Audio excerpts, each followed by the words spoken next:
Humayun কবিরকে show cause করা হয়েছিল, শৃঙ্খলা ভঙ্গের অভিযোগ ছিল তার বিরুদ্ধে। সেই শোকজের জবাব দিলেন হুমায়ুন কবির।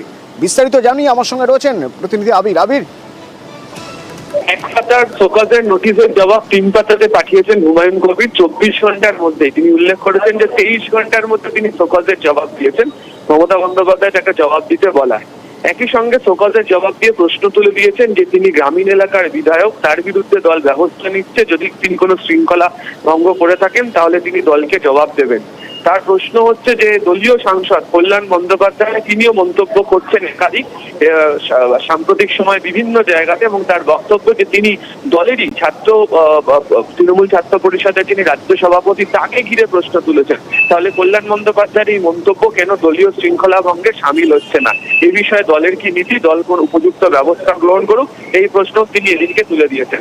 ফলে সব মিলিয়ে হুমায়ুন কবির শোকজের জবাব দিল, ফের তিনি তার পুরনো যে অংশ সেই অংশের কথা তিনি নির্দিষ্ট থাকলেন। ধন্যবাদ।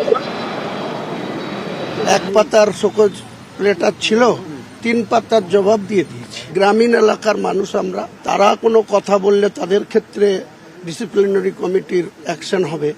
আর যারা বিশেষ করে ভবানীপুর কেন্দ্রের এলাকায় বসবাস করে, কলকাতা কেন্দ্রিক যারা থাকে, তাদের ক্ষেত্রে নিয়ম এক হবে। এর বিচারের ভার আম জনতার কাছে নিয়ে যাব। গ্রামের বিধায়করা অনেক ক্ষেত্রে অবহেলিত, আমি এটুকু বলবো। তৃণমূলেই থাকবো, তৃণমূলেরই সর্বোচ্চ নেত্রীর কাছে ডিমান্ড করব এবং নাম্বার 2 কে ডিমান্ড করব।